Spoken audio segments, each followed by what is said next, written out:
अध्यक्ष महोदय, हमारे सारे विधायक साथियों ने एक बहुत गंभीर मुद्दा उठाया है और मैं ये मानती हूं कि हालांकि हमारे विपक्ष के साथी बीच में सदन छोड़ के चले गए, लेकिन ये समस्या सिर्फ पक्ष के विधायकों की नहीं है।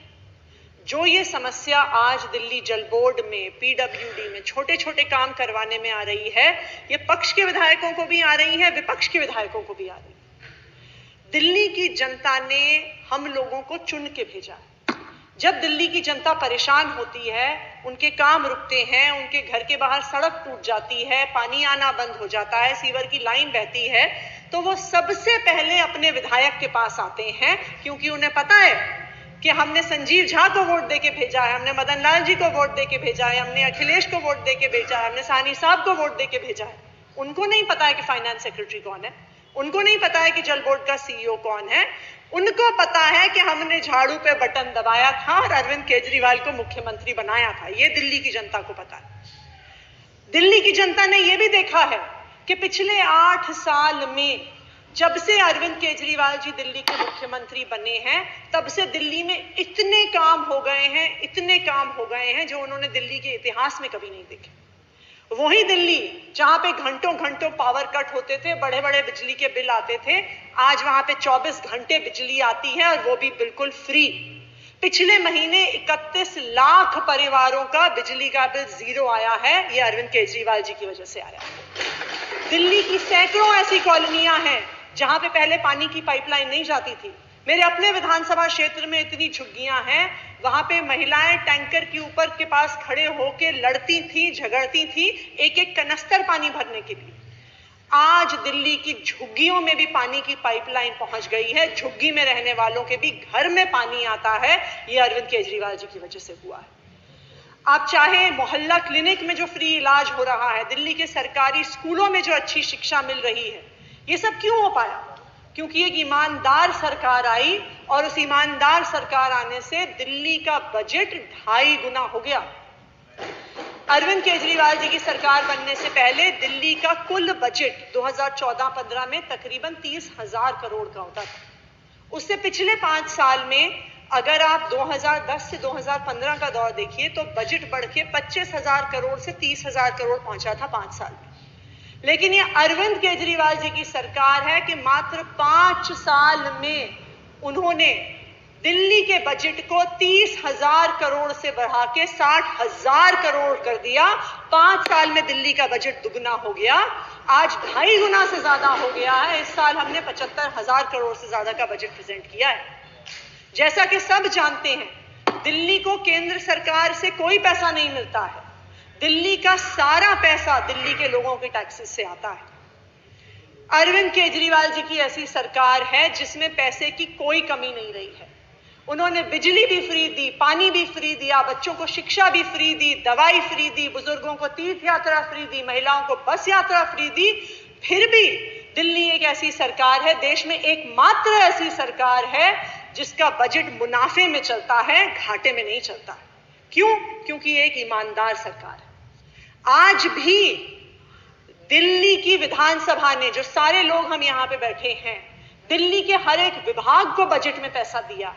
आज भी दिल्ली में बजट की कमी नहीं है। सिर्फ एक चीज की कमी है कि फाइनेंस डिपार्टमेंट आज किसी भी विभाग का पैसा पास करने को तैयार ही नहीं है।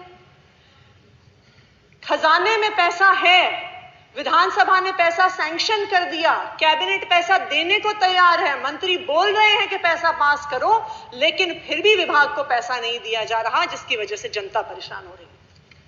आप अगर दिल्ली जल बोर्ड का मामला देखने जाइए तो जो बजट इस हाउस में पास हुआ था, जो B23-24 था, उसमें दिल्ली जल बोर्ड को 4,839 करोड़ का बजट दिया गया। इसकी पहली इंस्टॉलमेंट 1598 करोड़ की दिल्ली जल बोर्ड को मई में रिलीज हो गई। जैसे इंस्टॉलमेंट रिलीज हुई, पिछले साल के कुछ खर्चे थे दिल्ली जल बोर्ड के जो उन्होंने बिलों को बकाया किया। उसके बाद कई अलग अलग इलाकों के प्रोजेक्ट्स थे, वाटर ट्रीटमेंट प्लांट बनने के, सीवेज ट्रीटमेंट प्लांट बनने के, उन प्रोजेक्ट्स को सैंक्शन किया।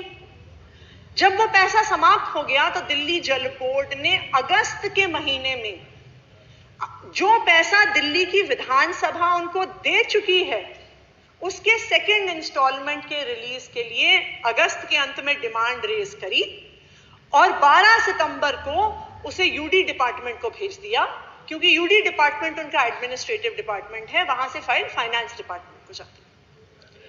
12 सितंबर को दिल्ली जल बोर्ड ने अपनी सेकंड इंस्टॉलमेंट जो 2031 करोड़ की थी उसकी डिमांड यूडी डिपार्टमेंट के माध्यम से फाइनेंस डिपार्टमेंट को भेज दी।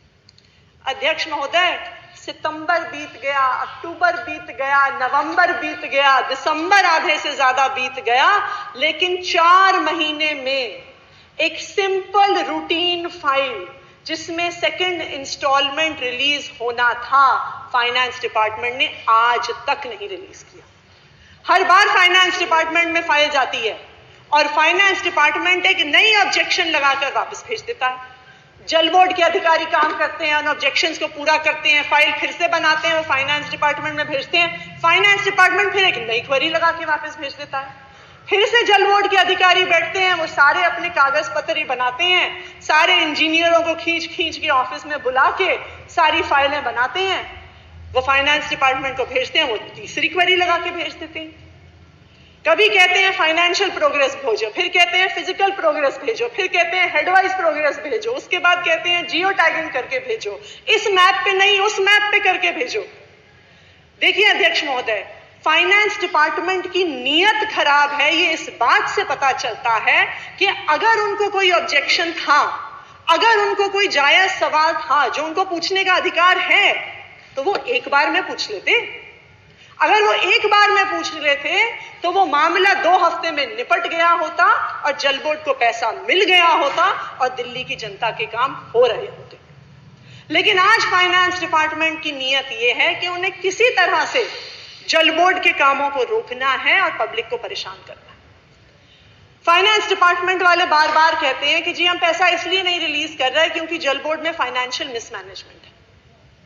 मैंने बतौर फाइनेंस मिनिस्टर, मैंने बतौर वाटर मिनिस्टर उनसे बार बार पूछा, मैंने 5 बार अलग अलग फाइलों में उनसे लिख के पूछा कि अगर फाइनेंशियल मिसमैनेजमेंट है तो अफसरों के नाम बताओ, हम उन पे एक्शन लेंगे, हम एलजी साहब को कहेंगे उनको सस्पेंड करो, उनकी तनख्वाह रोको, उन्हें नौकरी से निकालो।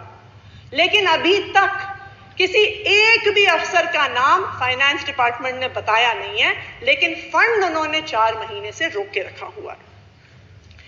अब जब इतने महीनों तक फाइनेंस डिपार्टमेंट पैसा ही नहीं क्लियर करेगा तो क्या नतीजा हुआ उसका नतीजा यह हुआ कि जो पिछले 6 महीने से जिन कॉन्ट्रैक्टर ने, किसी ने सीवर की लाइन डाली, किसी ने पानी की लाइन डाली, कोई टैंकर चलाता है, किसी का ये मशीनें लगी हुई हैं सीवर साफ करने के लिए, जब किसी को इतने महीनों से पेमेंट नहीं होगा तो आखिरकार वो क्या करेगा? वो स्ट्राइक पे चले गए, उन्होंने अपना काम करना बंद कर दिया। आज पूरी दिल्ली में त्राही त्राही मची हुई है। इसलिए त्राही त्राही मची हुई है क्योंकि कोई भी कॉन्ट्रैक्टर काम करने को तैयार नहीं है। मेरे पास, मैं कुछ अपने विधायक साथियों से बात कर रही थी, हर इलाके में इंपॉर्टेंट काम पेंडिंग है, जिसका बजट है, जिसका टेंडर हो गया, जिसका वर्क ऑर्डर हो गया, लेकिन काम शुरू नहीं हो रहे हैं क्योंकि कॉन्ट्रैक्टर्स कह रहे हैं कि भाई जब तक हमारा पुराना पेमेंट नहीं होगा हम काम कैसे करेंगे। अध्यक्ष महोदय, 1200 करोड़ रुपए से ज्यादा पुराने पेमेंट जल बोर्ड पे पेंडिंग हो गए। आप नए काम तो छोड़ दीजिए। अध्यक्ष महोदय, ये बहुत दुख की बात है कि दिल्ली विधानसभा ने फंड पास कर दिया। जल मंत्री ने, फाइनेंस मंत्री ने कह दिया कि पैसा रिलीज कर दिया जाए। सिर्फ एक बार नहीं कहा, 2 बार नहीं कहा, 3 बार नहीं कहा, मैंने 5 बार प्रिंसिपल सेक्रेटरी फाइनेंस को निर्देश दिया है कि दिल्ली जल बोर्ड का पैसा रिलीज कर दिया जाए, लेकिन आज तक फाइनेंस सेक्रेटरी ने दिल्ली जल बोर्ड का पैसा रिलीज नहीं किया। देखिए अध्यक्ष महोदय, ये समस्या सिर्फ एक अफसर की नहीं है, ये सिर्फ प्रिंसिपल सेक्रेटरी फाइनेंस की बात नहीं है। आज जो दिल्ली में हो रहा है वो पूरी तरह से भारतीय जनता पार्टी द्वारा प्रायोजित है।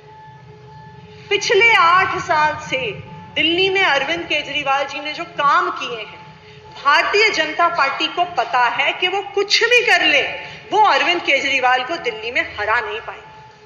वो बार बार चुनाव लड़ते हैं, वो 2015 में हार गए, वो 2020 में हार गए, एमसीडी का चुनाव था जहां पे वो 15 साल से उनकी सरकार चल रही थी, वहां पे हार गए। तो इसलिए अब वो अफसरों का इस्तेमाल करके दिल्ली की चुनी हुई सरकार का काम रोकने की कोशिश कर रहे हैं। अध्यक्ष महोदय, मैं आपको बताऊंगी कि ये अफसर भी इतने खराब नहीं है, ये खुद डरे हुए हैं। ये आके हमें कहते हैं, बंद कमरे में आके अलग अलग आके कहते हैं कि जी अगर हमें धमकाया जाता है कि अगर हमने चुनी हुई सरकार का काम कर दिया तो हमें सस्पेंड कर दिया जाएगा, हमारे खिलाफ विजिलेंस इंक्वायरी कर दी जाएगी, उनके खिलाफ सीबीआई इंक्वायरी कर दी जाएगी। वो आके हमें कहते हैं कि हम काम करना चाहते हैं, लेकिन हमें बार बार डराया जाता है, बार बार धमकाया जाता है कि अगर अरविंद केजरीवाल सरकार के साथ काम किया तो तुम्हें बहुत बुरा हश्र झेलना पड़ेगा। तो अध्यक्ष महोदय, जो हम आज दिल्ली में देख रहे हैं वो भारतीय जनता पार्टी की दिल्ली वालों के प्रति नफरत देख रहे हैं। हम भारतीय जनता पार्टी को पता है कि वो कितनी भी कोशिश कर ले, वो यहां पे दिल्ली में आम आदमी पार्टी को हरा नहीं पा रही है, अरविंद केजरीवाल को हरा नहीं पा रही है। इसलिए उन्होंने अरविंद केजरीवाल के खिलाफ इस अफसरशाही को खड़ा कर दिया है, इस ब्यूरोक्रेसी को वेपनाइज कर दिया है।